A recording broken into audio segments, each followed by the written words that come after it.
Boa noite para você que está chegando aqui conosco. Quinta-feira é noite de chave do Enem. Já pode colocar lá no teu calendário do celular. Toda quinta-feira, 19 horas, nós nos encontramos aqui cada semana com uma área do conhecimento. Semana passada, começamos nosso programa com linguagens e suas tecnologias.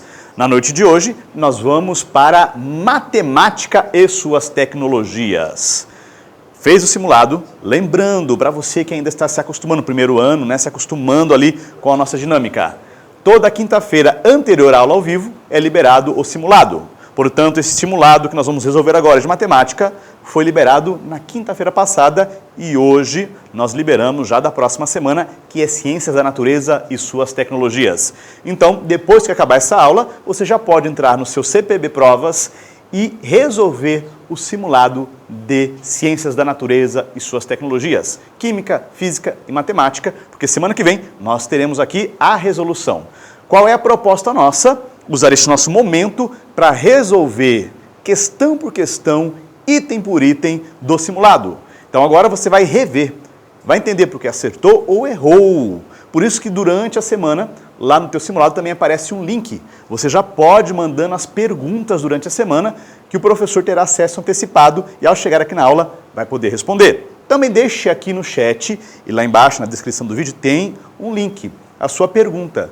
Se ela não for respondida ao vivo, ela vai ser respondida por e-mail. Então lá no link da descrição você vai escrever a sua pergunta, deixar o seu e-mail cadastrado e nós vamos depois mandar a resposta lá na tua caixa de entrada do e-mail. Combinado então? Vamos para a nossa noite de matemática. Hoje nós temos uma super aula. Pega a lista, senta, pega a água, se prepara, porque nós temos conosco hoje ele, professor Diego. Matemática na veia. Partiu!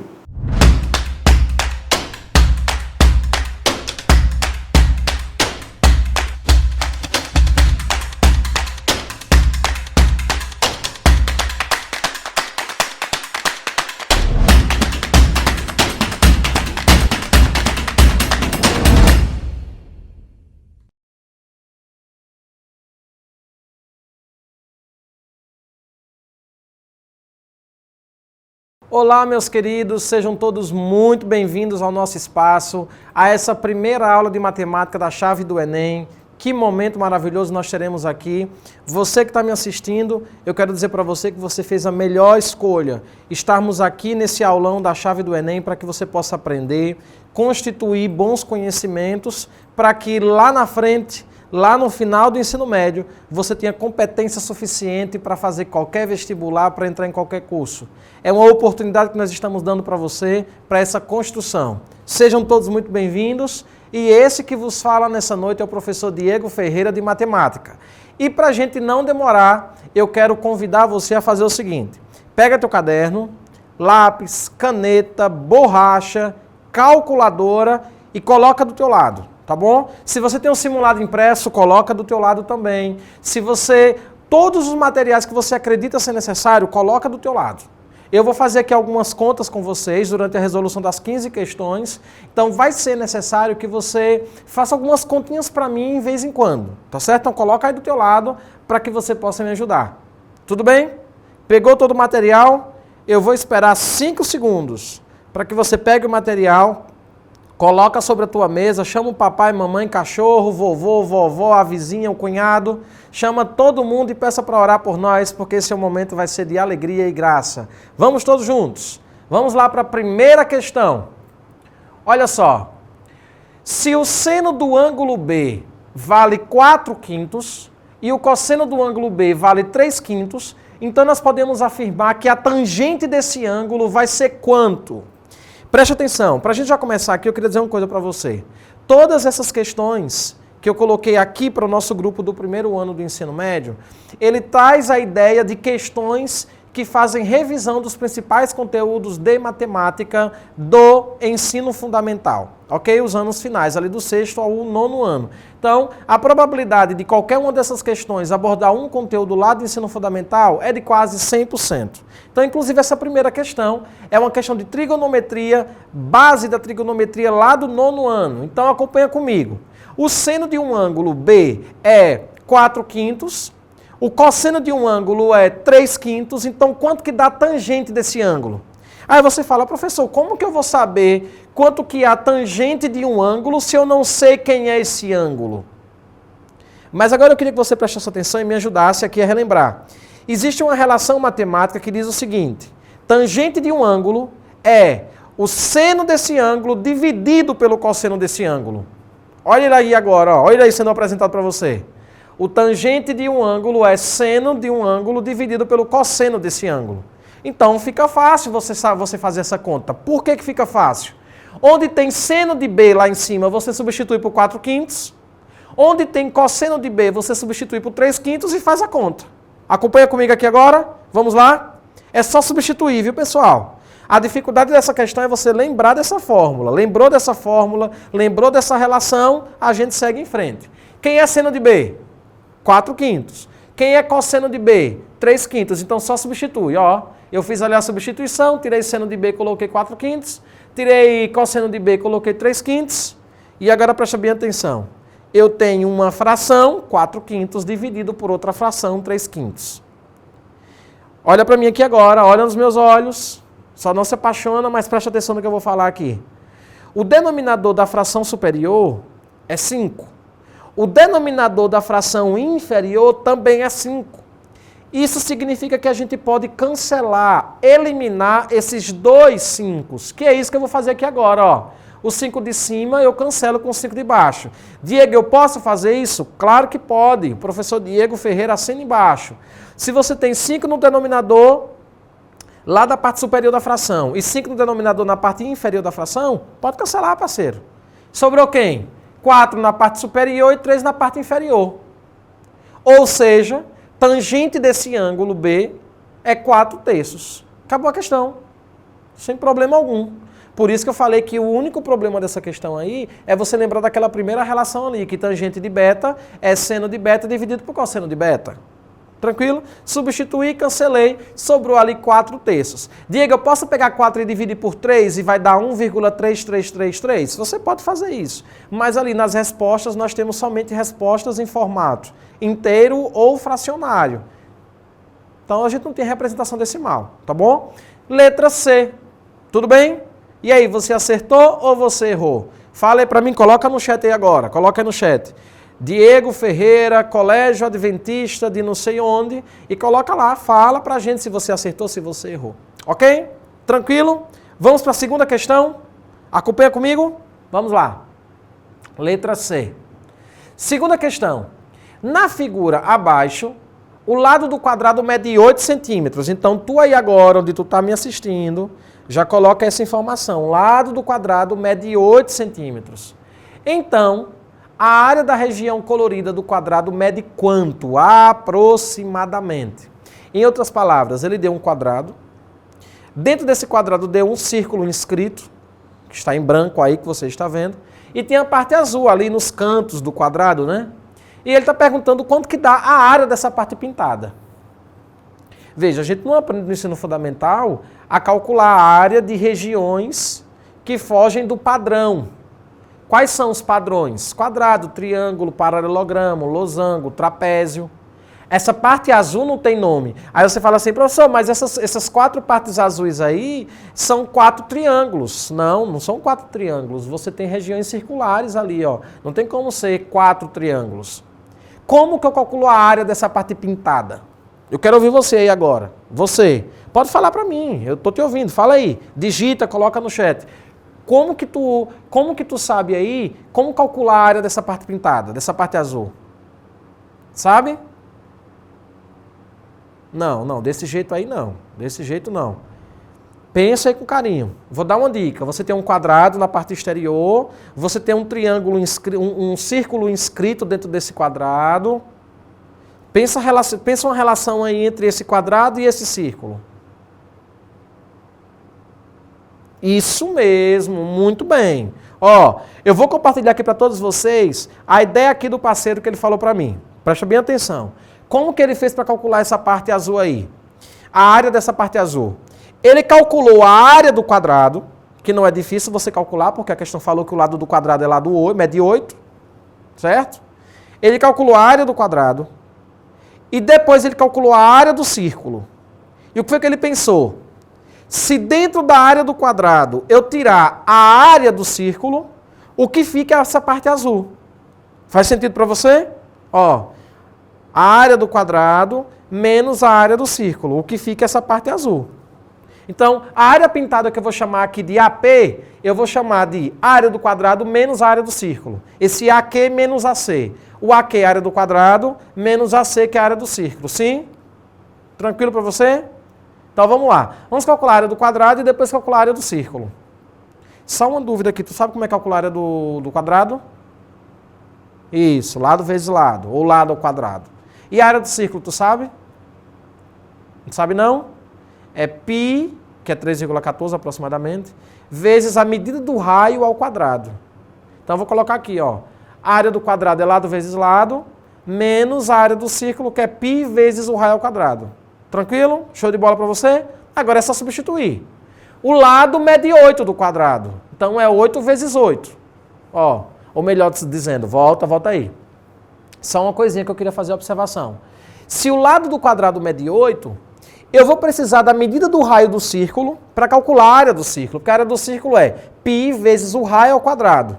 O que é o raio do círculo? É um segmento de reta que vai do centro da circunferência até o limite dessa circunferência.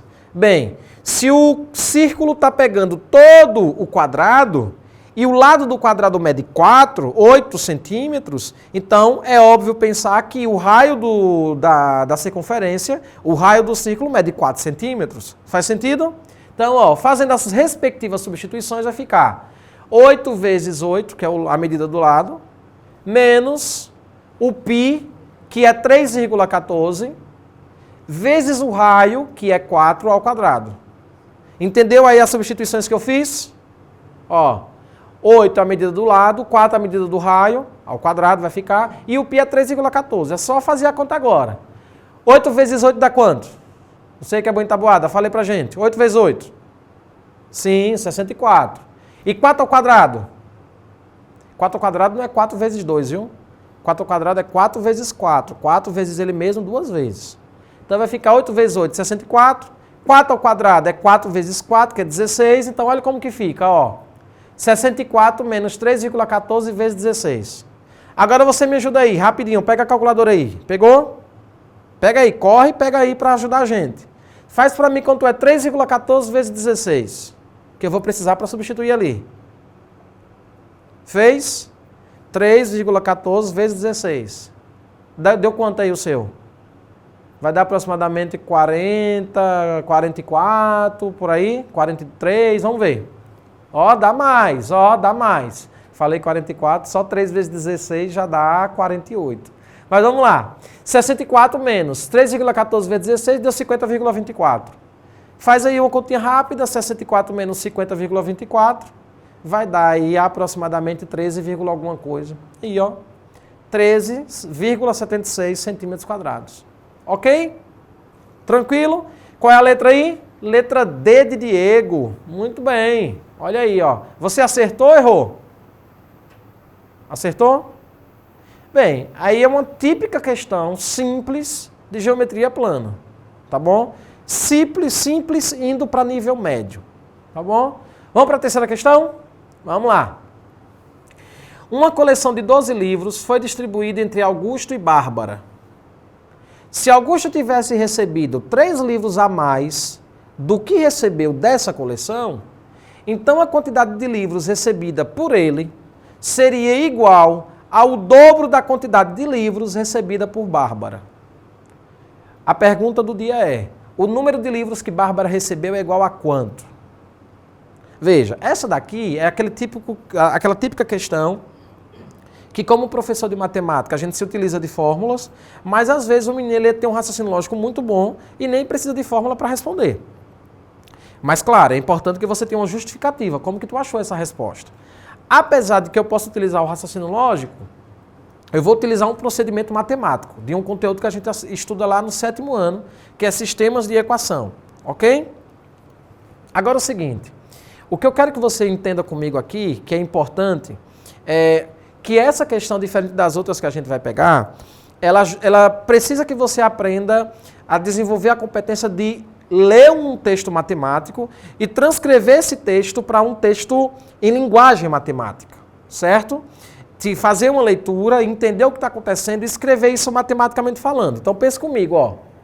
Uma coleção de 12 livros foi distribuída entre Augusto e Bárbara. Veja, para quem é bom na área de linguagens, é só uma afirmação. Para quem é bom em matemática, isso é mais do que uma afirmação. Ele está dizendo o seguinte, que se eu pegar os livros de Augusto e somar com os livros de Bárbara, a soma de um com o do outro vai dar 12. Certo? Ó, A mais B igual a 12. Tranquilo? Veja, eu estou fazendo a leitura, estou interpretando e estou transcrevendo isso para uma linguagem matemática. Agora vamos para a segunda afirmação, que é um pouquinho mais complicada. Se Augusto tivesse recebido 3 livros a mais, ou seja, se A, que representa o Augusto, somado com 3 livros, daria exatamente igual, aí ele está falando lá embaixo, então a quantidade de livros recebida por ele seria igual, ou seja, Augusto mais 3 é igual a o dobro da quantidade de livros de Bárbara. Em outras palavras, matematicamente falando, ele está dizendo o seguinte, que A mais 3 é igual a 2 vezes B. Ou seja, a quantidade de livros de Augusto mais 3 é igual ao dobro da quantidade de Bárbara. Como que a gente escreve o dobro em matemática? 2 vezes essa quantidade de objetos. Nesse caso, Bárbara, 2 vezes Bárbara. Então, eu escrevi essas duas equações, olha como ficou, ó. Ó, A mais B igual a 12, A mais 3 igual a 2B. Faz sentido para você? Essas duas afirmações aí eu tirei do próprio texto. Tranquilinho? Agora vamos resolver, né? Ó. Ele quer saber qual é o valor de B, de Bárbara. Ok? Então eu vou fazer com que esse Azinho desapareça. Então eu vou fazer uma conta de menos aí. Tá bom? É o que a gente chama de método da adição. Lá no 7º ano a gente chama isso de método da adição. Você soma as duas equações, aí nesse caso eu estou subtraindo, fazendo uma adição negativamente. Então eu vou subtrair a primeira equação com a segunda. Ó, olha como que fica aí, ó. O A de cima menos o A de baixo dá 0. Sim? O B de cima mais o 3 de baixo, B mais 3. B mais 3, ou melhor, B mais 3 não, né, que é subtração. B menos 3. O 12 de cima com 2B de baixo, 12 menos B. Você entendeu? Ficou tranquilo para você? Como aí você tem duas equações, então você pode concluir tranquilamente que o B menos 3 é igual a 12 menos 2B. Faz sentido para você que eu coloquei ali? Faz sentido? Pronto. Agora o que é que tu tem que fazer? Letras para um lado e números para outro. Tá bom? Tranquilo? Vou colocar o B para o primeiro membro, o menos 3 vou colocar para o segundo membro, depois da igualdade, e eu vou descobrir o valor de B, que é o que essa questão está pedindo. Então, ó, o 2B era negativo, passou para o primeiro membro positivo, o 3 que era negativo, passou para o segundo membro positivo. Então vai ficar B mais 2B igual a 12 mais 3. Quanto é B mais 2B? 3Bs. Quanto é 12 mais 3? 15. Então 3B igual a 15. Tranquilo? Ó, 3B igual a 15. Bem, se 3B é igual a 15, o 3 está multiplicando, passa para outro membro o quê? Dividindo, isso mesmo. Então, ó, B igual a 15 sobre 3, B igual a 5. Ou seja, Bárbara recebeu 5 livros. Tranquilo? Show de bola? Tranquilo para você? É isso aí, parceiro. Ó, e realmente, veja se o que eu fiz aqui está correto. Se Bárbara recebeu 5. Se Bárbara recebeu 5, Augusto recebeu 7, porque Bárbara com Augusto é 12. Sim? E veja, ó, vamos ver se o que o texto falou está correto. O texto falou que Bárbara, ou Augusto, mais 3 livros é igual ao dobro de Bárbara. Augusto é 7 livros. 7 mais 3, 10. E 10 é o dobro de 5. Ou seja, 10 é o dobro da quantidade de livros que Bárbara recebeu. Ok? Então vamos lá, letra C, C de casa. Ó, tudo bem? Vamos para a questão 4? Vamos lá, bem rápido. Vamos lá, questão 4. Um prestador de serviço da construção civil deseja adquirir um equipamento fabricado por duas marcas, A e B, para melhor desempenhar seu trabalho. O equipamento da marca A é vendido por R$2.000 e tem um custo de manutenção anual de R$300. E o da marca B é vendido por R$1.400 e tem um custo de manutenção de R$450. O que esse texto está querendo dizer para a gente? Que existem dois tipos de máquina. A primeira máquina, que eu chamo de máquina A, ela custa R$2.000. E a cada ano de manutenção, ele paga R$300. E a máquina B, ela custa R$1.400. E ela vai precisar ali pagar R$450 por mês, por ano, para fazer manutenção. Veja que é o seguinte, o valor da máquina B é mais barata. É R$1.400, é R$600 mais barato. Entretanto, a manutenção dela é mais cara. Então, veja, faz sentido a gente pensar que, apesar dela ser mais barata, mas a manutenção é mais cara, o que significa que, de acordo com um determinado tempo, esses dois preços vão se igualar, mas mais na frente, um desses dois aí, a máquina do valor B, que hoje é mais barata, ela vai ficar mais cara. Faz sentido para você isso? Muito bem. Vocês estão percebendo que tem aquele pontozinho P lá em cima no gráfico? Aquele ponto P significa o momento em que as duas máquinas elas vão ter o mesmo custo naquele ano. A pergunta é, vamos lá embaixo agora, deseja-se saber em quanto tempo de uso o custo total do equipamento da marca A e da marca B serão iguais. Qual é esse ano e qual é esse valor? Então veja, presta bem atenção. Letra A está dizendo 3.200. O que significa essa linguagem? Significa dizer que é 4 anos, ou seja, depois de 4 anos, as duas máquinas, independentemente da que eu pegue, as duas máquinas terão um custo total de todos os anos de 3.200. É isso que ele está dizendo.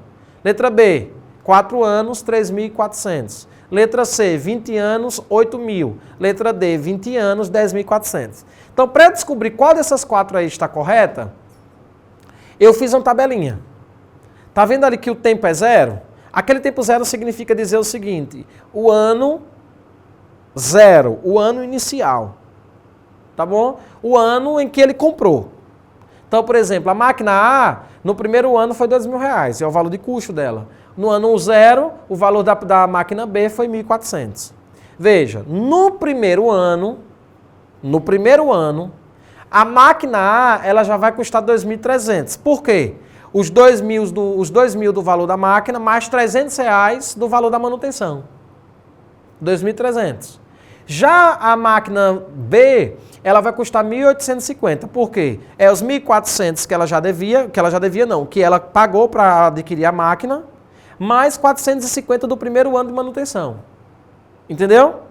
Então, o que é que vai acontecer? Para o ano 2, eu vou somar 300 para a máquina A e 450 para a máquina B. E a gente vai ver que vai chegar um momento que esses dois preços vão se igualar. Tá bom?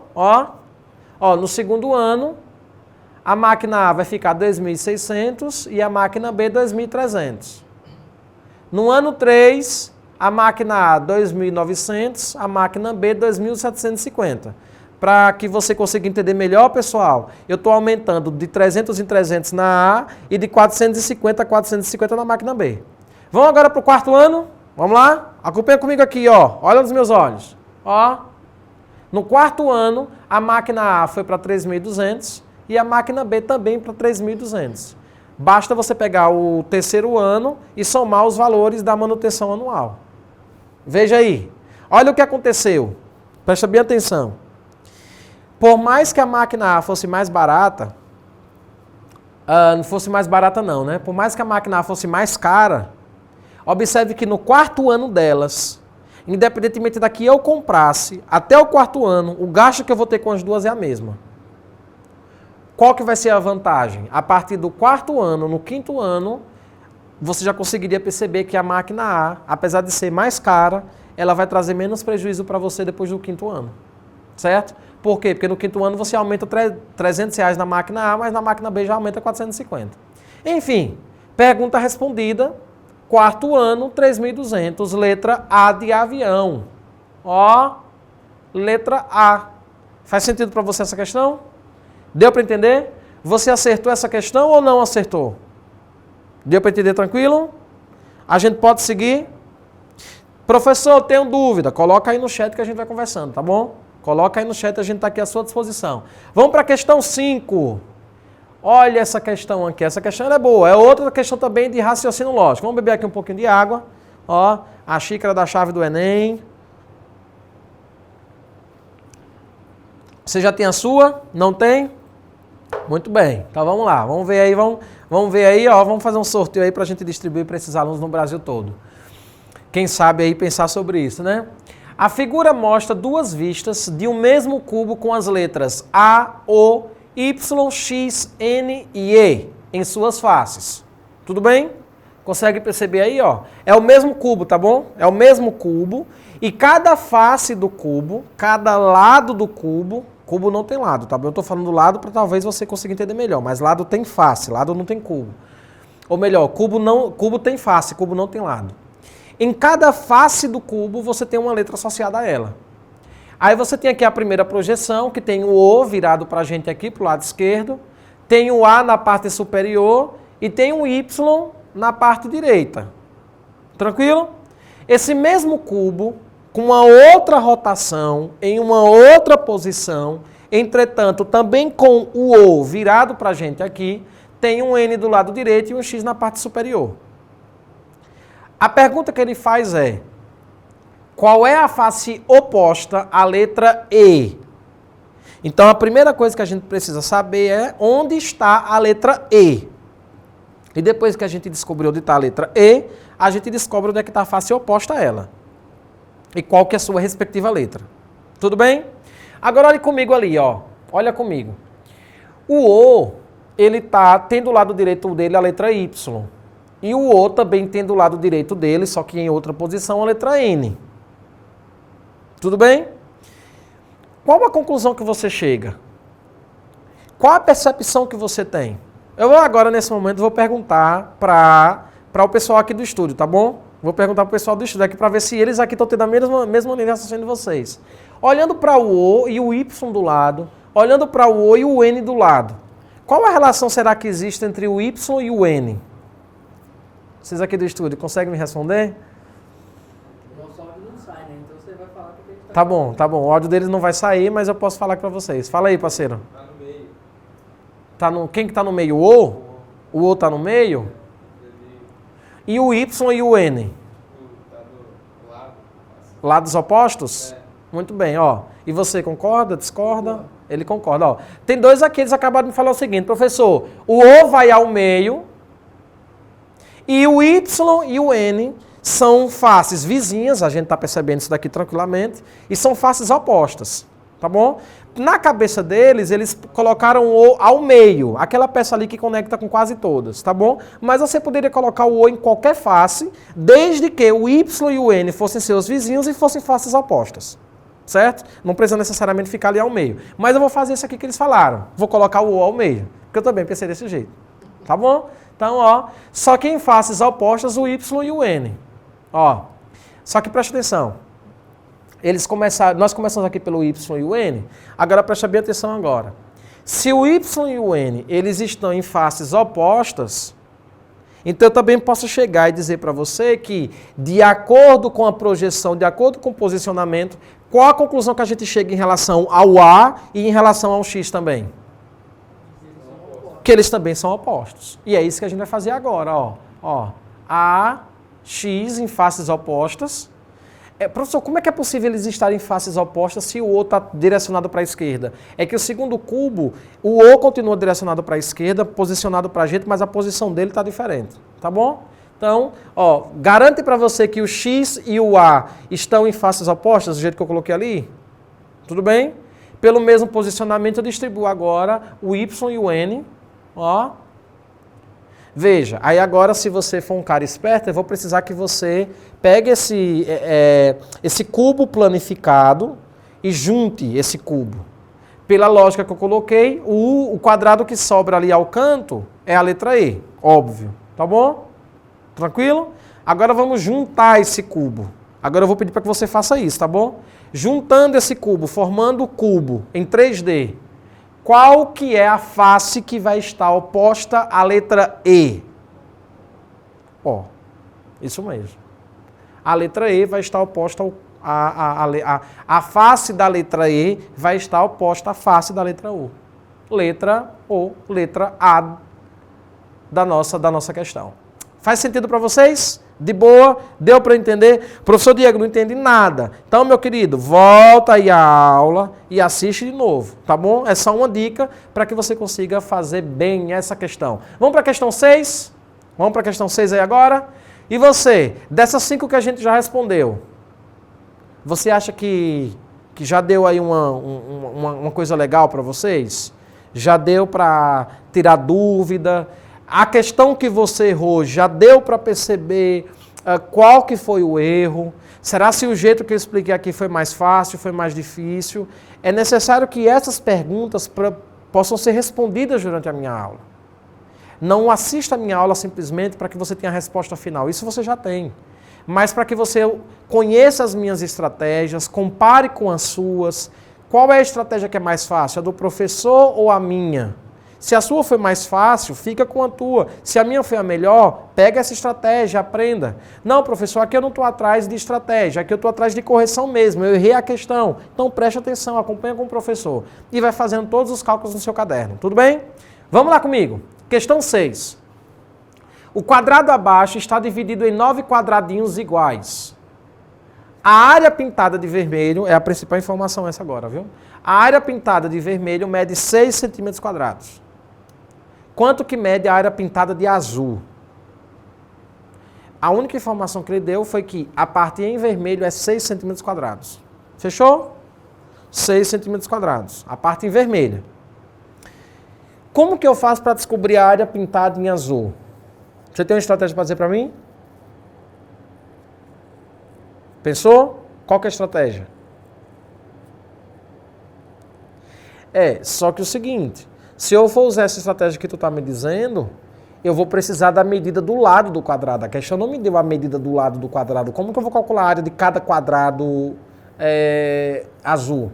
A questão não me deu nenhuma informação sobre o lado do quadrado. Como que eu vou calcular a área? A área do quadrado é lado vezes lado, eu preciso da medida do lado. Aquele 6 lá não é lado, medida de lado. Aquele 6 lá é a área da região vermelha. Então pensa com carinho aí. Ó, veja que essa ideia que ele propôs aí agora, que você está pensando, é uma ideia legal. E é essa que eu vou seguir aqui agora, tá bom? Olha só, vou compartilhar aqui para os outros a ideia que ele falou. A ideia é o seguinte. Ele deu a ideia de nós pegarmos e montarmos todos os quadrados vermelhos que tem lá dentro. Eu não sei se você consegue perceber, mas quantos quadrados vermelhos nós temos lá dentro?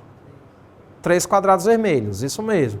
Então, ó, um quadrado vermelho ao centro e 4 ao canto. Só que esse 4 do ao canto é a metade de 1.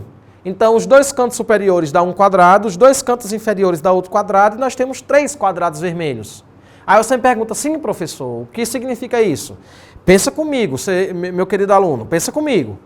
Se eu tenho 3 quadrados vermelhos e a área total dele mede 6 centímetros quadrados, é lógico pensar que se 3 quadrados é 6 centímetros quadrados de área, então um quadrado vermelho é 2 centímetros quadrados. Faz sentido? É isso que eu vou fazer aqui agora, ó. 3 quadrados vermelhos dá 6 centímetros quadrados. Logo, um quadrado vermelho dá 2 centímetros quadrados.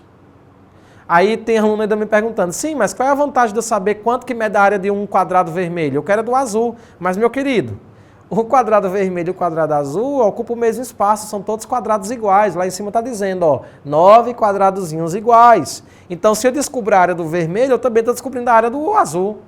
Entendeu? Um quadrado vermelho dá 2 centímetros quadrados. Veja, então um quadrado azul também dá 2 centímetros quadrados de área. Agora pensa comigo, quantos quadrados azuis tem lá em cima? Ó, um quadrado azul dá 2 centímetros quadrados de área. Quantos quadrados azuis eu tenho lá em cima? 1, 2, 3, 4, 5, 6. Contou 6 aí? Contou? Pronto.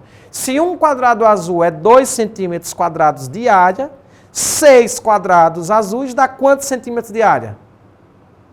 Centímetros quadrados de área? 12. Ó. Faz sentido para você? Se um quadrado azul é 2 centímetros quadrados de área, então 6 quadrados azuis vai ter 12 centímetros quadrados de área. Letra B de bola.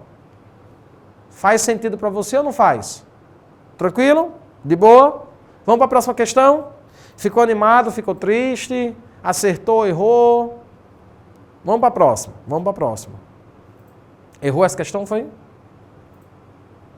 Veja, você que errou essa questão, em uma aula como essa, eu vou ser bem sincero para você, eu não fico preocupado se você acertou, se você errou. Não é essa a minha preocupação, certo?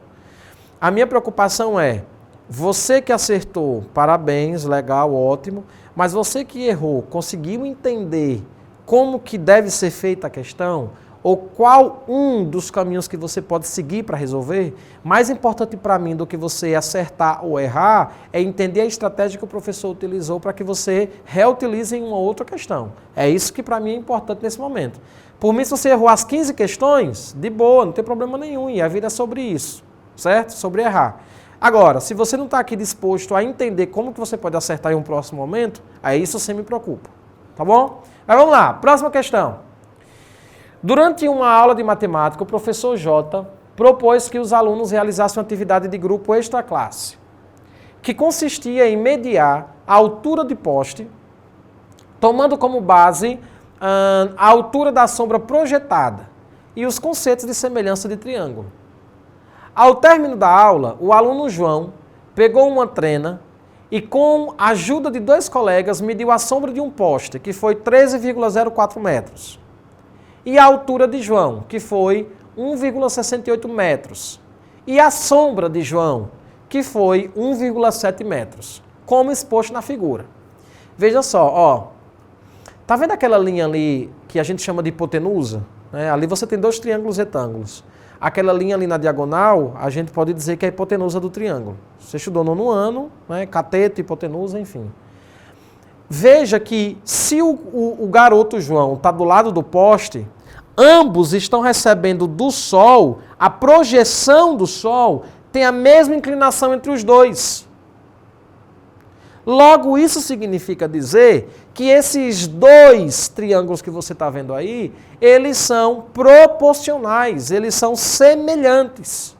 Logo, isso significa dizer que, se você sabe a altura de João, e se você sabe a sombra do poste e a sombra de João, se você sabe dessas 3 informações, você consegue descobrir a 4ª informação. Qual é a 4ª informação? A altura do poste. Dessa forma, você consegue medir o poste, a altura do poste, sem precisar subir no poste. Entendeu a lógica da coisa? Professor, como que eu faço? Você que está aí me ouvindo, como que eu faço para a gente descobrir a altura do poste? Seno e cosseno? Não, seno e cosseno eu não posso, porque eu não tenho ali a medida do ângulo, certo? Para eu usar seno, cosseno e tangente, eu preciso da medida do ângulo. Isso mesmo, aí eu posso utilizar a regra de 3, isso mesmo, regra de 3. Professor, como que eu utilizo a regra de 3? Chega cá, regra de 3, altura, sombra. Eu vou colocar aqui todas as grandezas. Altura e sombra do menino, altura e sombra do poste. Tudo bem? Poste e menino. Tudo bem? Tranquilo? Pense comigo. A altura do poste eu vou chamar de H. A altura do menino, 1,68. A sombra do poste, 13,04. A sombra do menino, 1,7. Veja que eu coloquei as grandezas. O que são grandezas? São medidas numéricas dentro de um contexto. Então, por exemplo, 1,68 e 1,7, ambas são informações numéricas sobre o menino. São grandezas sobre o menino. O H e o 13,04, ambas as medidas correspondem à altura do poste e à sombra do poste. Então eu coloquei ali grandezas uma abaixo da outra que se referem ao mesmo contexto. A primeira coluna em relação ao poste, a segunda coluna em relação ao menino. Eu não podia, por exemplo, colocar uma do lado da outra a altura do poste e depois a sombra do menino. Tudo bem? tem que ser grandezas diretas, grandezas que se relacionam. E aí, você que está no primeiro ano, aquilo dali que vocês estão vendo é algo bem simples, né? É só fazer agora um cruzado. Faz sentido para você? Ó, como são grandezas diretamente proporcionais, então é só você fazer um cruzado. H vezes 1,7, que dá 1,7 vezes H, e 13,04 vezes 1,68. Olha como que vai ficar. Ó, 1,7H igual a 13,04 vezes 1,68. Faz sentido para vocês? Pega a calculadora aí para mim agora, rapidão. Vamos fazer logo aquela multiplicação ali. 13,04 vezes 1,68. Dá quanto? Eu acho que vai dar 20 e alguma coisa, não é não? Fez? Fez? Então vamos lá, vou colocar ali, ó. Aí, ó, 21,9072. A primeira vez que eu fiz essa conta, eu coloquei a resposta 21,9. Eu desconsiderei o 0,72. Só que a questão ali está pedindo a altura do poste aproximadamente. Então, como a questão ele vai dar um valor aproximado, então eu preferi voltar na questão e colocar todos os dígitos ali para que a gente chegue na resposta mais completa possível. Porque senão vai ficar uma resposta um pouco longe das opções, você vai dizer que não está e você errou. Sendo que na realidade você não errou. Tá? A questão está querendo não o valor exato, mas uma aproximação. Bem, se eu quero o valor de H, e ali tem 1,7H, e o que é que eu faço com esse 1,7?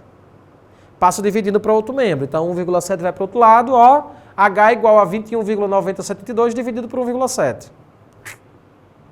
Quanto que dá o resultado dessa divisão? Pode pegar a calculadora aí e fazer para mim. Veja, aqui eu estou pedindo a calculadora, tá bom? Em sala de aula com os meus alunos eu faria no quadro bonitinho lá, conta pequena, conta por conta.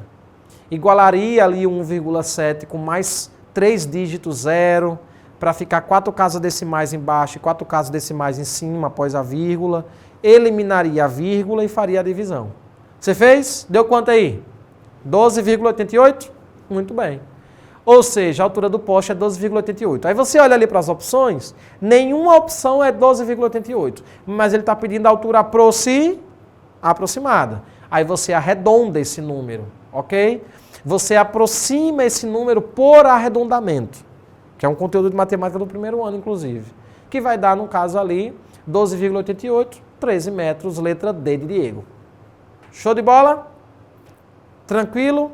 Deu para entender? Show? Podemos para a próxima? 50% já das nossas questões respondidas. Olha só, essa questão aí, que eu vou trabalhar com vocês agora,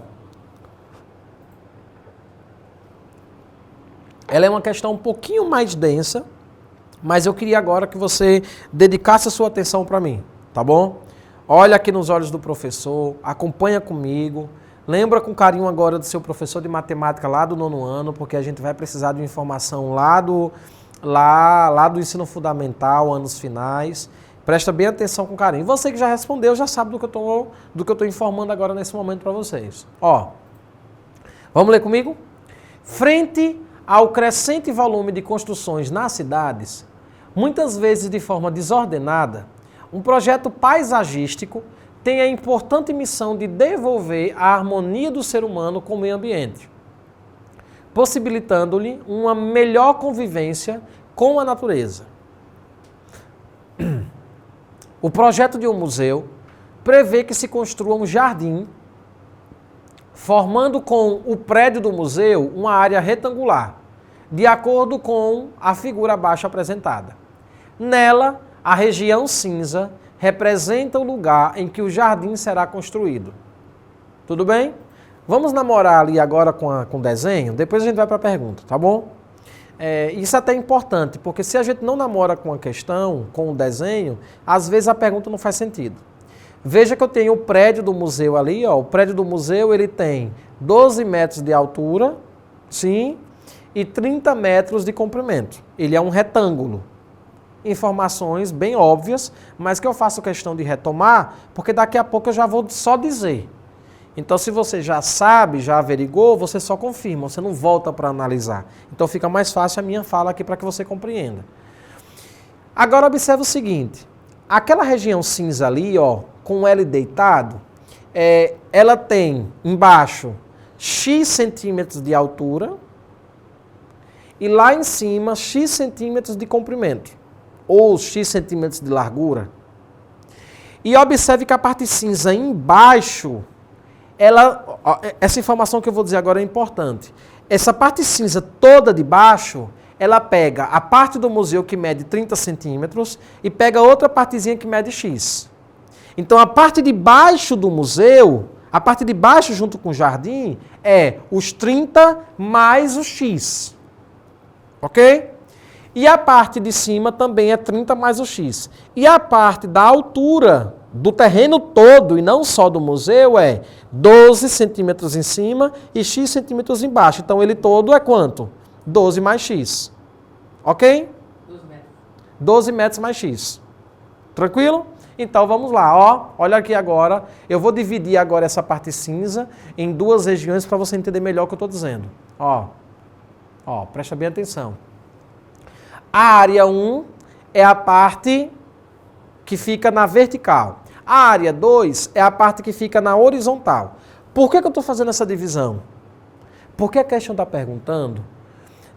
Olha aqui agora, ó. Sabendo que o jardim ocupa 184 metros quadrados, a área do jardim, essa parte cinza, mede 184 metros quadrados. Calcule a medida x em metros, ou seja, quanto que mede esse x ali vizinho do 12 e quanto que mede aquele x ali vizinho do 30. Como que eu faço isso? Olha a minha estratégia. Eu vou calcular a área 1, vou calcular a área 2, vou somar as duas áreas do jardim e vou igualar 184 metros quadrados. Porque a questão falou que a área do jardim é 184 metros quadrados. Sim, professor, mas como que você vai achar a área do jardim 1 se ele não tem a largura lá em cima? Mas aí onde é que está? Eu vou calcular, essas que eu não sei eu vou chamar de x e igualo a 184. Depois coloco letras para um lado, números para outro e acho o valor de x. E aí, sabendo o valor de x, eu respondo a questão. Entendeu a lógica da coisa? Deu para entender? Então vamos comigo, ó. A área do jardim é área 1 mais área 2. Sim? Ó. A área 1, eu vou chamar de... A área 1 é um retângulo, sim? Então é base vezes altura, a área de um retângulo. O primeiro retângulo eu vou chamar de base de Bzinho, altura de H, H minúsculo. Mas a área do jardim 2 eu vou chamar a base de Bzão e a altura de Hzão, o H maiúsculo. Tudo bem? Ó, olha o que eu fiz aqui, ó. A base da área 1, a base da área 2, a altura da área 1, a altura da área 2. Sim? Agora vamos lá, ó. Fazendo essa substituição, veja comigo. Quem é o Bzinho?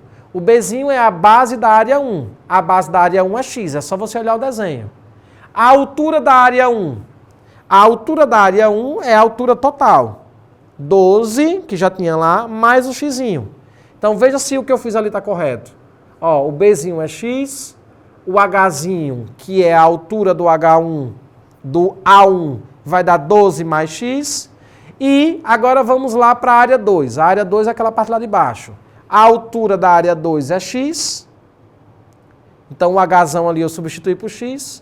E a base do H do A2 é o mesmo comprimento do prédio do museu, lá em cima que é 30. Se você verificar o que eu coloquei ali, ó, fica 30 vezes x. Veja se o que eu coloquei ali corresponde com a fórmula e corresponde com o desenho. Vou eliminar os parênteses ali, ó. Então vai ficar x vezes 12, que vai dar 12x, x vezes x dá x quadrado, mais 30 vezes x, que é 30x. Ó, vou juntar o 12x com 30x, olha o que deu. X ao quadrado mais 42x. Veja, eu agora tenho que achar um número, x, que é o que essa questão está perguntando, de modo que quando eu elevar ao quadrado e pegar esse mesmo número e multiplicar por 42 e somar as duas respostas, dê 184. Aí tu tem duas formas de tu fazer essa questão. A letra A está dizendo que esse x é 7. Então coloque no lugar de x 7 e veja se dá 184 no final. Tudo bem? Tranquilo? Se não der, porque não é o 7. Outra forma, pegue no lugar de x e coloque 6. Vai ficar 6 ao quadrado mais 42 vezes 6 e veja se a soma de tudo no final dá 184. Se der, o 6 é a resposta. Uma forma que eu vou utilizar aqui agora é usando fórmula de Bhaskara, que é um conteúdo lá do nono ano do ensino fundamental que vocês estudaram ano passado. Porque me parece que ele está parecendo uma equação de segundo grau, né?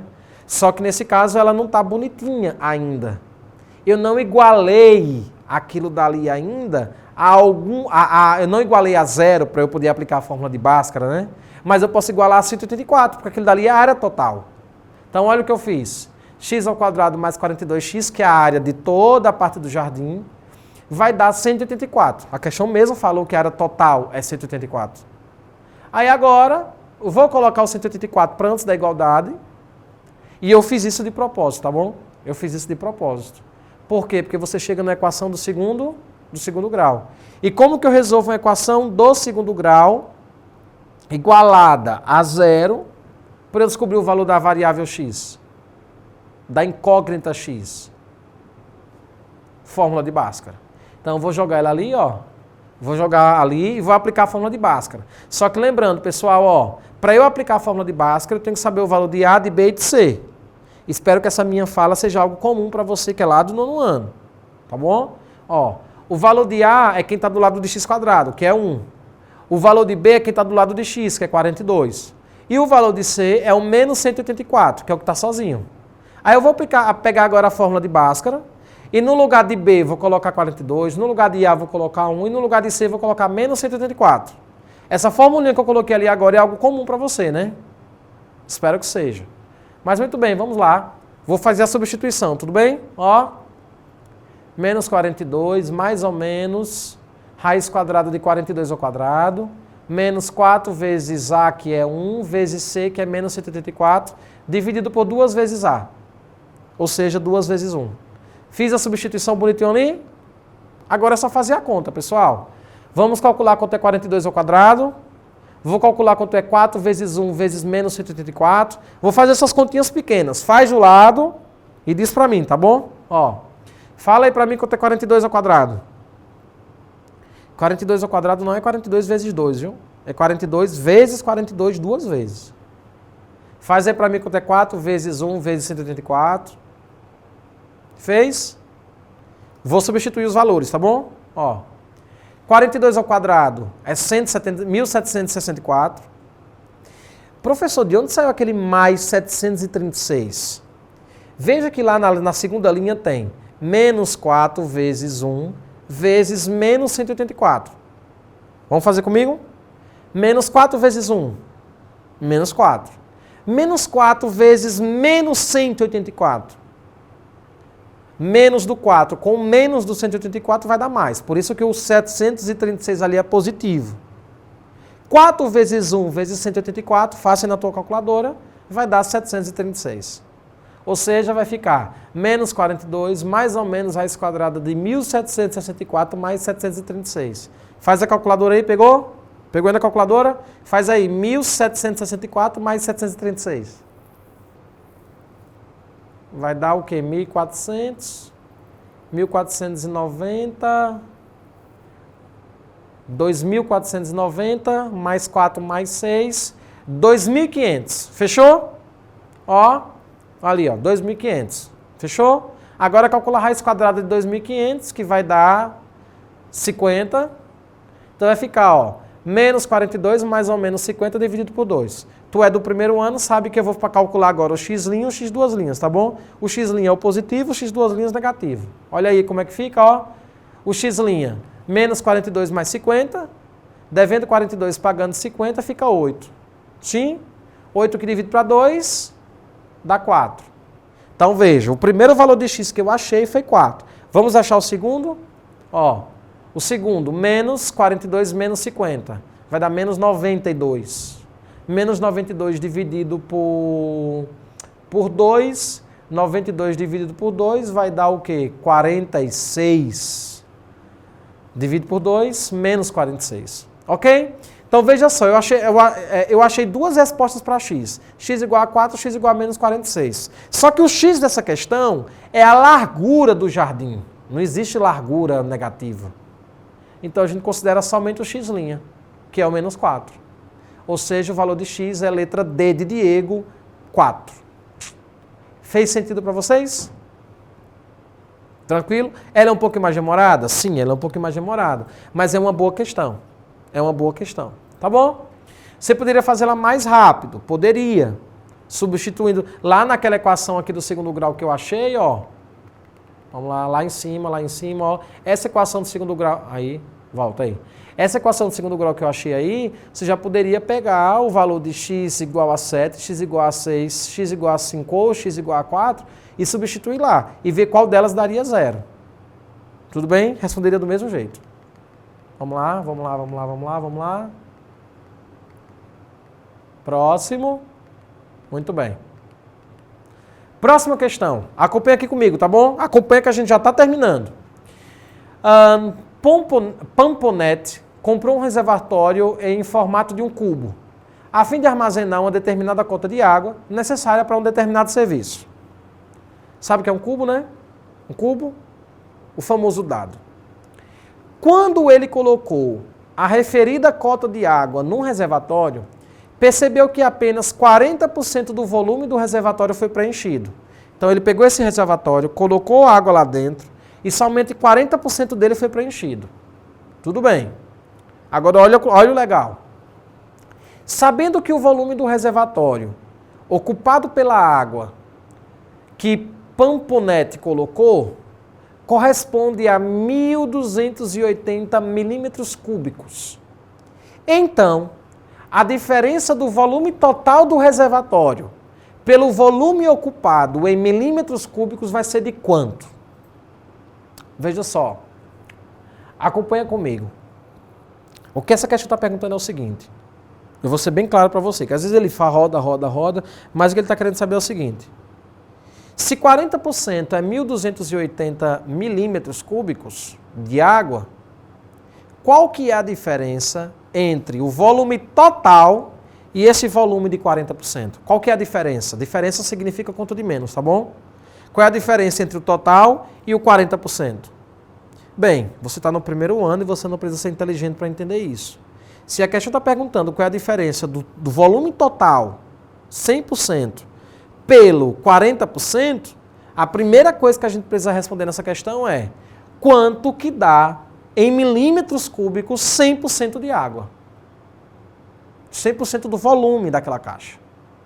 Então o que é que eu vou fazer agora? Primeiro passo, descobrir qual é, em milímetros cúbicos, qual é o volume máximo de água que essa caixa pode assumir. E depois eu faço a conta de menos.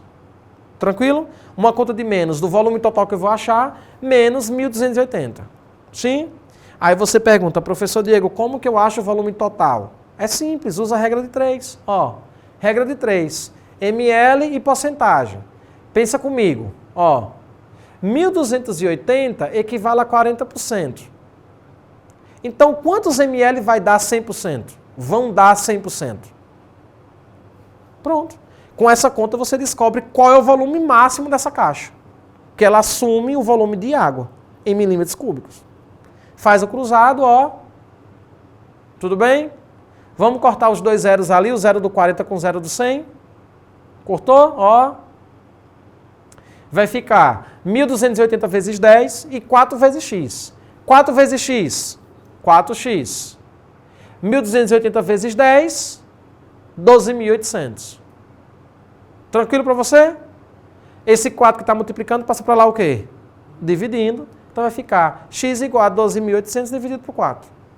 Fazer a divisão, 1.280 dividido por 4. 1.280 não, né? 12.800. Fez? Deu quanto? Deu 3.200? Aí, 3.200. Veja, olha o que eu acabei de descobrir com essa regra de 3. Que se a caixa tem um volume de 40% e ela ocupa 1.280 ml, então se eu enchesse a caixa toda, ela teria 3.200 ml. Faz sentido para você? Pronto, agora é só fazer uma conta de subtração. Porque a questão não está perguntando... Um aluno que é preocupado em querer finalizar logo, já ia ali na letra E e marcaria. Mas a questão não quer o volume total da caixa d'água. A questão quer a diferença entre o total e o 40%. Ou seja, 3.200 menos 1.280. 3.200 menos 1.280 vai dar aí agora 1.920. Letra A de avião. Tranquilo? Conseguiu acertar? Ou errou?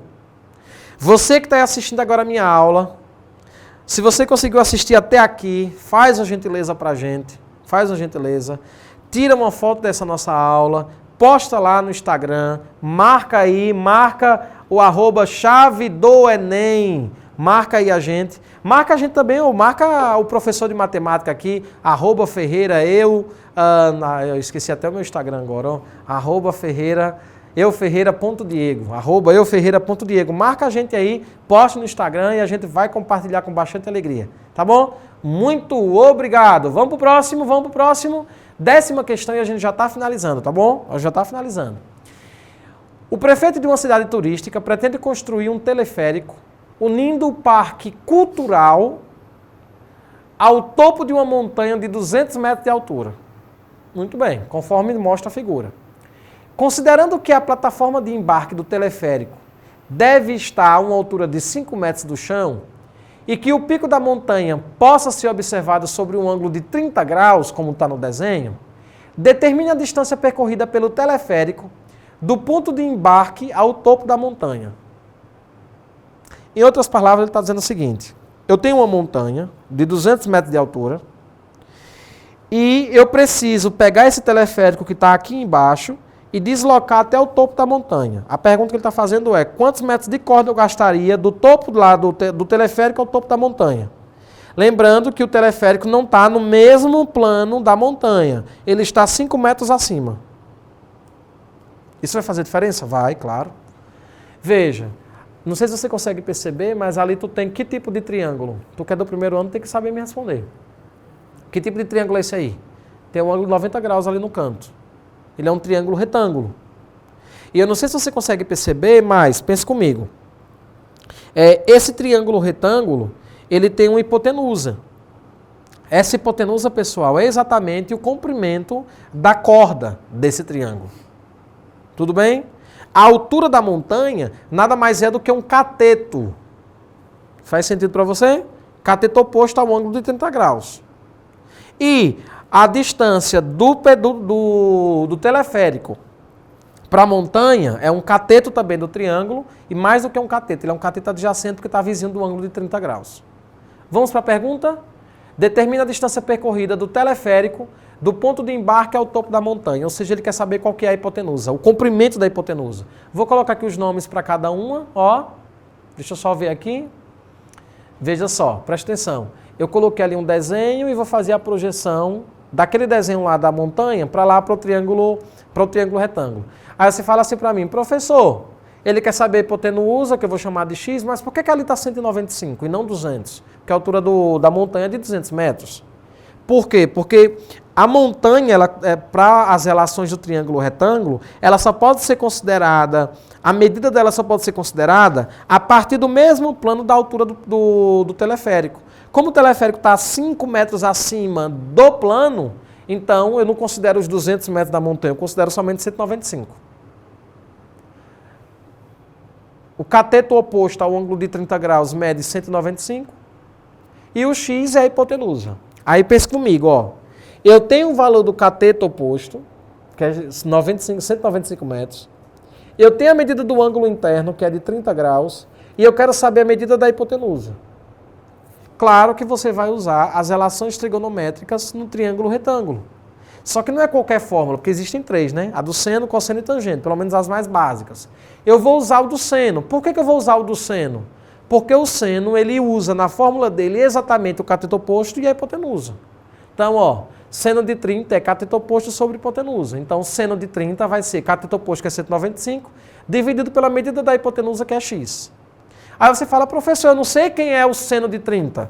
Pega lá a tabelinha. Pega uma tabelinha, na internet você coloca ângulos notáveis do triângulo, no triângulo retângulo.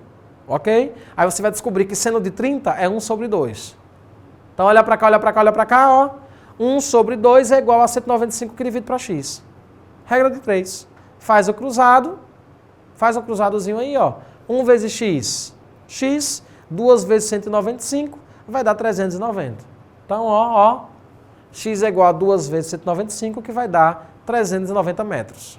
Ou seja, o comprimento do cabo do topo do teleférico ao topo da montanha vai ser de exatamente 390 metros.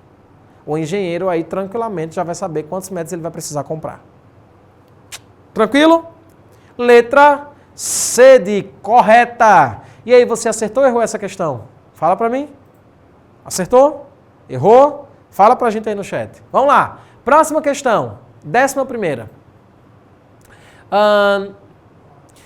Algumas empresas de transporte privado urbano que se conectam a seus usuários por celular possuem uma estratégia chamada preço dinâmico. O que significa esse preço dinâmico? Quanto mais pessoas de um bairro fizerem uso do serviço, maior será o preço da corrida. Estranho, né? Deveria ser o contrário, mas enfim. Havendo naturalmente a diminuição das chamadas pelas pessoas desse bairro, equilibra-se consequentemente a quantidade de carros por toda a cidade.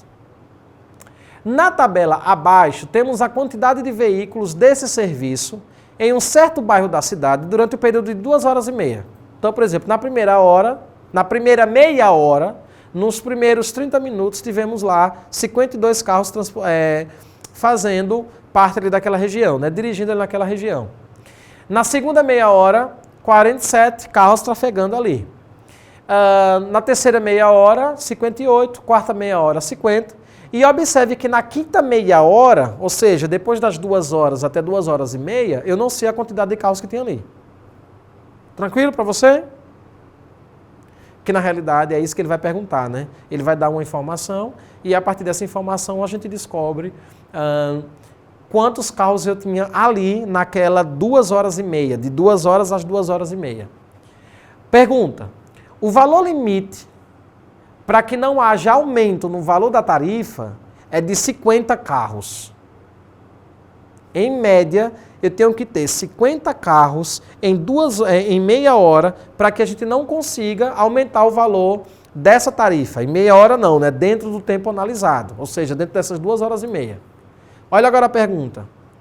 Qual deve ser o valor de X lá para que não haja o valor de aumento nessa tarifa?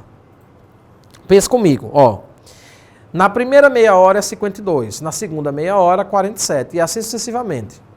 Eu preciso colocar um valor de X ali, de modo que quando eu calcule a média, essa média não passe de 50, porque se passar a média de 50, ele aumenta o preço. Você entendeu a pegada da coisa? Então, ó, o que é calcular a média? É somar tudo e dividir pela quantidade de tudo que eu somei. De elementos de tudo que eu somei. Essa minha média não pode passar de 50. Ou seja, 52 mais 47 mais 58 mais 50 mais X não pode passar ali, somando e dividindo por 5, não pode passar de 50. Então, ó, ali é a média, todo mundo sabe o que é média aritmética, né? É somar e dividir pela quantidade de elementos. Então, eu vou somar a quantidade de carros e dividir por 5. Por que eu divido por 5? Porque, no caso, eu estou analisando 5 momentos. As 5 primeiras meia horas. Meia hora, ok? Então, ó, somei aquilo tudo e aquilo tudo dividido por 5 não pode passar de 50. Ou seja, eu forcei com que tudo isso fosse igual a 50. Tranquilo? De boa para você? Pronto. Se eu quero descobrir o valor de X, o que é que eu faço ali? Passa todo mundo que está somando, para o outro lado subtraindo, e todo mundo que está dividindo passa para o outro lado o quê? Multiplicando. É isso que eu vou fazer. Então aqui, ó, aquele 52, o 47, o 58 eu vou somar, e o 5 que está lá dividindo eu passo para o outro lado multiplicando. Tá bom? Então olha quanto que vai ficar aqui, ó. 50 vezes 5 deu 250, e eu agora vou somar todo mundo que está do lado do X. Com 52 mais 47 mais 58 mais 50. Vou somar.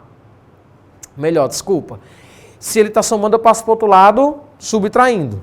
Mas eu poderia somar, dar um valor único e passar para o outro lado subtraído, não tem problema nenhum. Mas aí, no caso, eu coloquei cada um subtraindo de 1 por 1. Pega a calculadora aí agora. 250 menos 52 menos 47 menos 58 menos 50. Quanto que vai dar? Fez? Se deu 43, está certo. Ok? Então veja só, presta atenção. O que significa esse 43? Significa dizer que se eu pegar o 52, somar com 47, somar com 58, somar com 50 e somar com esse 53, a média vai dar exatamente 50. E se a média dá exatamente 50, vai ser o meu limite para eu não aumentar o preço. Ou seja, qual é o valor máximo dessa quinta meia hora, que essa quinta meia hora pode assumir para que a média não passe de 50? X igual a 43 carros. Letra C de correto. Ok? Tranquilo para você? Show de bola? Então vamos lá. Vamos para o próximo. Agora essa questão é de raciocínio lógico, tá bom? Ela não tem nada a ver com cálculo matemático, não aquela matemática elaborada que a gente conhece, mas ela exige conhecimentos de estratégia e de raciocínio lógico, tal qual uma questão de matemática também necessitaria. Então vamos lá, ó. Ana, Beatriz, Cláudia, Daniela e Érica foram visitar a vovó Margarida. Agora olha as informações. Beatriz chegou antes de Ana e depois de Daniela. Ó, ela chegou antes de Ana, Beatriz, e depois de Daniela. Já Cláudia, Daniela e Érica chegaram uma em seguida da outra, exatamente nessa ordem. Tudo bem? Ó, vou repetir as duas principais informações. Primeiro, Ana chegou depois de Daniela. Ou melhor, vamos lá, volta. Beatriz chegou antes de Ana e depois de Daniela. Tranquilo? Bem, se Beatriz chegou antes de Ana e depois de Daniela, então Daniela chegou primeiro, Beatriz chegou depois e Ana chegou depois, né? Porque Beatriz chegou depois de Ana, mas chegou depois de Daniela. Faz sentido para você? Já Cláudia, Daniela e Érica chegaram uma em seguida da outra, nessa ordem. Então quer dizer que chegou Cláudia, depois chegou Daniela e depois chegou Érica. Agora vamos organizar essas informações. Ó, pense comigo. Eu vou representar A por Ana, B de Beatriz, C de Cláudia, Daniela por D e Érica por E. Tá bom? Ó, Beatriz chegou antes de Ana. Então primeiro chegou Beatriz e depois chegou Ana. Faz sentido para você? Tranquilo? Primeiro Beatriz, depois Ana. Só que Beatriz, ela chegou depois de Daniela. Então Daniela chegou antes de Beatriz. Então vê se faz sentido isso que eu coloquei aqui. Ó, Beatriz chegou depois de Daniela e antes de Ana. Então, o B de bola tá depois de D de dado, mas ela tá antes do A, de Ana. Faz sentido para você? Tranquilo? Muito bem. Agora vamos para outra informação. Cláudia, Daniela e Érica chegaram uma em seguida da outra. Se Cláudia chegou depois, antes de Daniela, e Daniela chegou antes de Érica, então eu posso colocar Cláudia antes de Daniela e Daniela depois de Érica. Ó, Cláudia antes de Débora e Érica depois de Débora. Sim? Aí você fala assim, professor, aquele E de Érica, o que me garante que ele não chegou depois de Beatriz? Porque o que eu sei é que Érica chegou depois de Débora, mas Beatriz também chegou depois de Débora. Quem me garante que Érica chegou primeiro, antes da Beatriz? A questão falou, já Cláudia, Daniela e Érica chegaram uma em seguida da outra, nessa ordem. Ou seja, não tinha como Beatriz chegar antes de Érica. Ambas chegaram depois de Débora. Mas a questão falou que depois de Débora veio foi Érica. Exatamente nessa ordem. Então não tem como Beatriz vir antes de Érica. Então, pela lógica, ficou quem ali? Ficou Cláudia, Débora, Érica, Beatriz e Ana. A pergunta, quem foi a primeira a chegar? Cláudia. Letra C. Tranquilo para você? De boa? Sucesso? Resolvido? Errou ainda a questão? Faz o seguinte, essa questão aqui eu respondi usando o raciocínio lógico. E o raciocínio lógico, ele não é algo estruturado, não é algo que dá para você padronizar. Cada um tem uma estrutura diferente. Eu queria fazer um pedido para você. Aí no chat, Me explica como que você respondeu, independentemente se você acertou ou se você errou. Porque às vezes são estratégias que eu, como professor de matemática, preciso até saber e usei uma outra que talvez seja mais complexa. Então coloca aí para mim, coloca aí como que você fez a questão, tá bom? Vamos para a questão 13 e a gente já está terminando, tá bom, pessoal? Já estamos terminando. Questão 13. Ó, um tanque transporta 15 metros cúbicos de leite. Na primeira indústria foi descarregado 30%. Na segunda foi descarregado 35% do que restou. Ainda tem quantos litros de leite nesse tanque? Ó, eu tinha 15 metros cúbicos de leite. Aí na primeira indústria foi descarregado 30%. Sobrou um bocado, claro, que ainda sobrou 70%. E do que sobrou, ainda tem mais 35% do restante para descarregar na segunda indústria. Depois do primeiro momento que descarrega e do segundo momento que descarrega, ainda sobra alguma besteirinha. Quanto que sobra? Então pense comigo, ó. Primeira coisa que eu vou fazer aqui, eu vou saber quantos litros de leite cabem dentro daquele espaço, de 15 metros cúbicos. Aí depois eu desconto 30%, vai sobrar um bocado. E desse bocado que sobra, eu ainda vou calcular em cima dele 35% de desconto. Desconto de retirada, né? Aí eu descubro quanto que ficou. Tudo bem? Você não pode, nesse momento, calcular 30% em cima de 15 metros cúbicos e depois calcular 35% em cima também dos 15 metros cúbicos. Você não pode fazer isso, porque a questão falou que 35% é em cima do que restou depois que eu tirei os 30%. Tudo bem? Então vamos lá, ó. Professor, eu já joguei ali, né, mas vale a pena pontuar. 15 metros cúbicos equivale a 15 mil litros de leite. Tudo bem? Por que equivale a 15 mil litros de leite? Porque cada metro cúbico é 1.000 litros de leite. Se eu tenho ali 15 metros cúbicos, então significa 15 mil litros de leite. Então vamos calcular quanto é que dá 30% de 15 mil? Vamos fazer regra de 3? Com regra de 3 você resolve rapidinho. Tá bom? Ó, como que eu faço com regra de 3? Eu quero saber quanto é 30%. Basta multiplicar por 0,3. Você faz o seguinte, ó. Pense comigo aqui, ó. 15 mil equivale a 100%. Quantos litros vai dar 30%? Esse 100% é 1 e esse 30% é 0,3. Quando você fizer o cruzado, vai chegar nessa conta aqui. 15 mil vezes 0,3. Esse 0,3 é 30% na representação decimal. 15 mil vezes 0,3 dá 4.500. Ou seja, eu tinha 15 mil e depois que eu descarreguei pela primeira vez, descarreguei 4.500 litros de leite.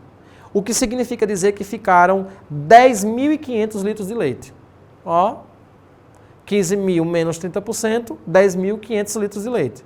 Em cima desses 10.500 litros de leite, eu agora vou aplicar quanto por cento em cima dele? 35%. Então vamos calcular quanto é que dá 35% de 10.500? Faz com regra de 3 também aí, né? 10.500 menos 35%. Ó, vamos calcular primeiro quanto que dá 35% de 10.500, depois a gente subtrai. Tudo bem? Basta você fazer 10.500 vezes 0,35. Vai dar 3.675.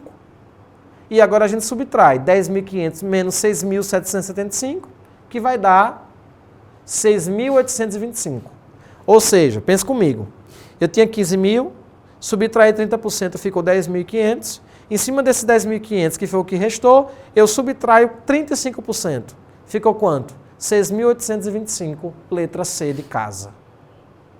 Ok? Teve gente que certamente vai errar essa questão aqui, porque descontou 30% em cima de 15 mil e descontou 35% também em cima de 15 mil. Mas esses 35% não é em cima de 15 mil. Esses 35% é em cima de 10.500, que foi o que sobrou, depois que eu fiz o primeiro descarrego. Tudo bem? Tranquilo? Show de bola, letra C. E agora a gente já pode ir para a 15ª questão. Observe que todas as questões aqui estão pegando o conteúdo do 6º ao 9º ano, revisão. Ok? Apesar de que regra de 3 e percentagem é um dos nossos primeiros conteúdos de matemática do primeiro ano do ensino médio. Vamos lá. Um ciclista percorre na primeira semana de treino a quilometragem descrita na tabela abaixo. Domingo, 22 quilômetros. Segunda, 33. Terça, nenhum, descansou, foi dormir. Quarta-feira, 28 quilômetros. Quinta-feira, 35. Sexta, 30. Sábado, 20. Muito bem. Sendo assim, a média da distância percorrida por este ciclista em quilômetros, nesta primeira semana de treino, foi igual a quanto? Ou seja, ele quer saber qual foi a média semanal desse caba. Como que eu faço? Média aritmética, como é que eu faço? Soma tudo e divide por quanto? Pela quantidade de dias. Sim? Tranquilo? Então eu vou pegar o 22, mais o 33, mais o 0, mais o 28, mais o 35, eu já marquei ali a quilometragem, ó. Letra A. Ó, é que às vezes a gente coloca a ordem dos slides, os tópicozinhos com ordem diferente, aí já vai lá. Era para ser o último, foi o primeiro. Mas enfim, somar a quilometragem todos os dias e dividir pela quantidade de dias, tá bom? Ó, vou pegar o 22, mais 33, mais 28, mais 35, mais 30, mais 20 e dividir por 7, que é a quantidade de dias, tudo bem? Pega a calculadora aí. 22 com 33, 55, 55 com 28, 75, 83, 83 com 35, vai dar quanto? 83 com 35 vai dar 113, enfim, vai dar 108. 108 com 50, lá do final, 158, acertei, aí 160, vamos lá. Aí, 168. Dividido por 7, 24. Fechou? Ou seja, a média diária desse cabo foi de 24 quilômetros percorrido por dia. Claro, tem dias que foi mais, tem dias que foi menos, mas a média aí seria de 24 quilômetros. Tudo bem? Faz sentido para você essa conta? Fácil demais, letra A de avião. E agora, nossa última questão da nossa noite, desse nosso momento.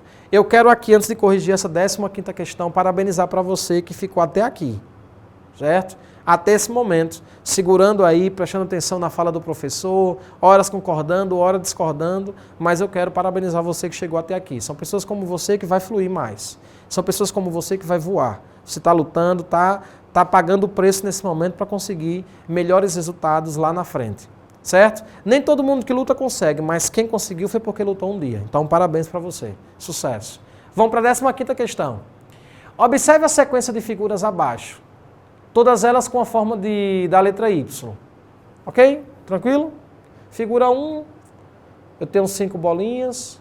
Figura 2, eu tenho 1, 2, 3, 4, 5, 6, 7, 8 bolinhas. Figura 3, eu também tenho a quantidade de bolinhas. Olha a pergunta. Seguindo este padrão, quantas bolinhas a gente vai ter na 15ª figura? Veja. Você pode fazer essa questão de várias formas. Algumas formas. Ok. Eu pensei que a gente já estava aqui falando a resposta, né? O negócio aqui está rápido, viu? Eles estão inspirados. Mas tudo bem, vamos lá. Para você saber quantas bolinhas tem na 15ª figura, eu teria que fazer o que ali agora? Tem aluno meu que talvez vai fazer o seguinte, desenhar esse Y até a 15ª casa. É uma forma. Você vai gastar tempo? Vai. Vai correr doido? Vai, mas não é esse o caminho. Você chega na resposta, mas não é esse o caminho. O que eu vou fazer aqui? Eu vou tentar ver a quantidade de bolinhas em cada desenho, porque aí no momento que eu entender o padrão, como essa quantidade de bolinhas vai aumentando, eu consigo chegar rapidamente na casa 15ª e a coisa flui. Tranquilo? Então vamos lá, vamos fazer isso agora. Ó. Figura 1 tem 5 bolinhas, figura 2 tem 8 bolinhas, figura 3 tem 11 bolinhas. Você está conseguindo perceber algum padrão aí? Qual é o padrão? Está aumentando, tudo bem. Mas eu não quero só que você perceba que ele está aumentando. Esse aumento, ele está usando alguma lógica? Tá? Qual lógica? Está aumentando de 3 em 3, isso mesmo. Então, ó, eu vou criar aqui uma sequência. E eu vou aumentando de 3 em 3 até chegar na 15ª casa. Você está começando o primeiro ano agora.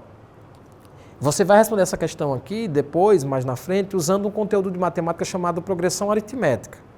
Certo? Inclusive, vou responder sem ela, para você não dizer, eu ainda não cheguei nesse conteúdo.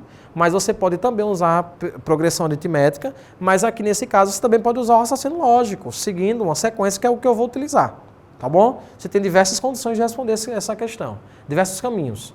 Vou acrescentando 3, ó, de 14, do 11 foi para o 14, do 14 foi para o 20, 17, 17 foi para o 20, do 20 foi para o 23, e aí eu fui aumentando de 3 em 3 até chegar na 15ª. Veja que a 15ª casa ali, ó, tem um 47 nele. Ou seja, na 15ª figura, no 15º Y que você fizer, você vai precisar de 47 bolinhas. Letra B de bola. Ok? Tranquilo? Podemos finalizar? E dessas 15 questões, meu querido, quantas você acertou? Fala para mim. Acertou 7, 8, 10, 12? Quantas você acertou? Todas? Parabéns. Acertou quase nenhuma? Esse é só o primeiro. Eu quero aqui agradecer para você que ficou aqui comigo até esse momento e dizer para você que em breve o professor Diego Ferreira vai estar aqui de volta com você, corrigindo mais 15 questões. Um grande abraço para você, fica com Deus e até nosso próximo encontro, se Deus assim nos permitir. Um abração do professor Diego. Tchau, tchau.